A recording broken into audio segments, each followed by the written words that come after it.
right, welcome back. Billy Scott here. Excited to get into this next video on topic. And thanks for the feedback on the last video on problem solving. A lot of great feedback. It was suggestions and so forth. By the way, that last video was recorded at like 3 a.m. Right now, I think it's 1:30 or 2 a.m. I don't know.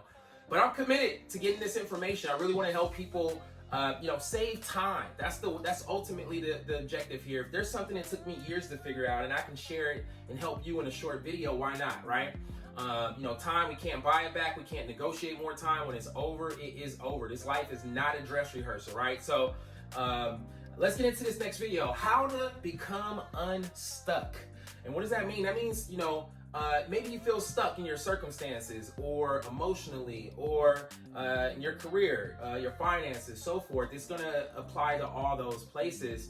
And I just want to help share some tips on, first, we want to start by figuring out how you got to where you are, right? And so the first thing I want you to take a look at or, reflect on is what stories have you been repeating to yourself? Because I found out we currently are where we are because of the stories that we keep repeating to ourselves, right? See, there's a part of your brain called the cerebral cortex. And the way that acts is whatever thought or things that you say over and over or things you think over and over, it doesn't know the difference between truth and reality. All it knows is that it's the truth. It receives it as truth. So when you say I have bad luck, it actually just receives that as truth. It doesn't think you're playing. Does that make sense? The second thing is it receives it as a command to seek opportunities to make it true. I'm gonna say that one more time. The cerebral cortex receives every thought or thing you say as a command for it to look for opportunities to make it your reality. So if you always repeat things like I can never become successful, or you say things like I always have bad luck or bad things always happen to me, guess what? The cerebral cortex says, okay, great, I'll look for opportunities to create more unlucky scenarios to create confirmation of what you believe about yourself. So the stories we continue to repeat to ourselves is the beginning place, and we got to change those stories.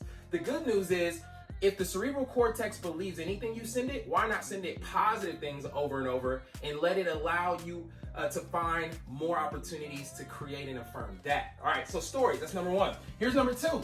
Self-sabotage is another reason we stay stuck, right? What is self-sabotage? Self-sabotage often comes from a place of deserve, and you not feeling like you deserve more than what you've been used to, more than you've observed your whole life, more than you've seen your family experience and so forth. So here's what I mean. Have you ever seen somebody, maybe it could be you, it could be somebody you know, and you see them from the outside looking in as somebody who is like, an 8, 9, or a 10 in terms of who they are, what they deserve, their potential, how they look, right? And then they don't believe that about themselves. They believe themselves and they live their life as if they're a 3 or 4 or 5. So guess what they do? They always attract situations and scenarios that will keep them there. And if they temporarily attract an opportunity or a relationship at a 7, 8, 9, or 10, they will figure out a way to mess it up. They'll look for things that are wrong to bring themselves back down to a life of a 3, even though they deserve more. That makes sense? So self-sabotage could be something that you're dealing with often. It could be in your finances, right? Went through that over and over. If you are used to having $500 in your bank account and no more, or negative bank account, or, challenge, just struggling in your finances, if you get a burst of income tax check, you win the lotto, you will find a way to sabotage it and bring yourself back down, or worse, to that $500, a setting on your mental thermostat, if you will. So self-sabotage is another way that happens as well. Here's another one, habits. Our habits, the things we do on a daily basis. John C. Maxwell said, your success is hidden in your daily routine. It's the things you're doing daily that's creating the results and the fruits of your life, right? So we want to look at the habits. And we can even take it another step and say even addictions. This is important too. I don't have time to really go deep on this and so forth. But the bottom line is your habits or addictions, the things you're doing constantly that are on autopilot, are they serving you? We all should have some good habits, but we also have usually a handful of bad ones that are costing us everything or holding us up, hindering us from breaking through, right? And this is going to tie into the next one, which is your environments. This is the last one that might have you stuck as well. Your environments or / associations, who you're around. See, who you are around and the places you go account for 85% of the way you feel and the things that you do. So, and guess what? Your environment and associations contribute and feed your habits and your addictions. See, your environments and your associations come with something called triggers, right? I'm not gonna go too deep. You know, I'm a college dropout. Only, you know, I don't have a degree in psychology. I've only done this stuff for about 17 years. So here's the deal.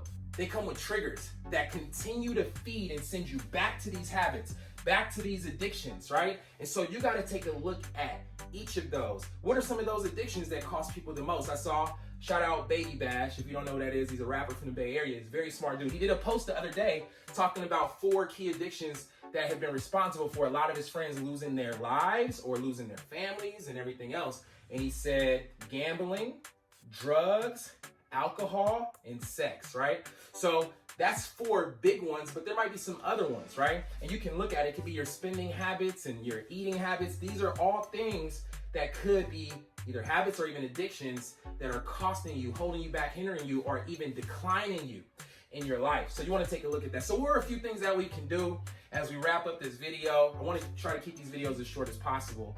But the first thing is to start by looking at your self-talk, right? Looking at your self-talk, okay? Not only what you say to yourself, but where did it come from? Where did you get it? And it usually starts with your beliefs, right? Shout out to my cousin, Steve Bacon.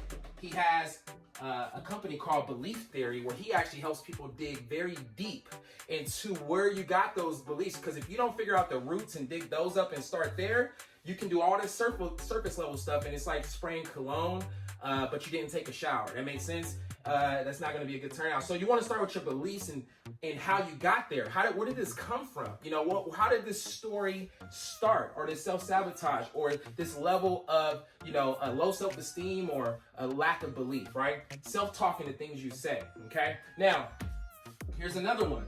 Books and audios are very important, right? What goes in must come out. So there's a lot of books that will help you in terms of improving your internal dialogue, if you will, right? Because what goes in, again, must come out. So most of us are only sending in music that's not serving us, or videos or TV or shows that are just reaffirming our current stories or self-sabotage our current habits, right? Or the same things that our associations are into as well. All right, so make sure you're checking out. And again, this is the surface level stuff. The real root cause and where you want to start is your beliefs and your internal dialogue, and that's really the most important. But here's some other ones that can help you as well. Again, your environment and associations. Okay, you know, evaluate that. Who am I spending too much time with that is keeping me stuck, right? Your friends are like elevator buttons. They're either, you know, pushing you up or bringing you down. And that's just the truth. They might not be ready to grow like you are. So you might have to spend less time with those people, but then there's other people you got access to you might want to spend more time with, okay? And then last but not least is one habit. I want you to, you know, again, usually it's a few habits. It's not a ton. It's usually just a few, maybe, you know, 3, 4, 5 habits that you can shift, but it's usually 1 or 2 core ones that could be the biggest ones for you. And so I want you to take a look at one habit to start with, one of the biggest habits, right? One habit, and one that's old, right? And you can't just get rid of habits. That's a challenge to just try to get rid of it, but you want to replace that habit. So what's one old habit that hasn't been serving you and it's probably been holding you back? But also, what's one new habit you can replace it with, okay? In terms of a new habit that'll place you in a more positive environment, maybe around different people, that'll get you away from these triggers, and you commit to doing that, let's just say for 30 days or more, and watch what happens. And so this was a pretty deep one, deep topic, deep conversation, and it's something you can spend, you know, an hour or 2 on, but we want to keep it now under 10 minutes. And so hopefully this was helpful. Again, comment, subscribe, you know, hit me up on the other social media platforms. Let me know if this information is helping you, and we'll see you guys on the next one.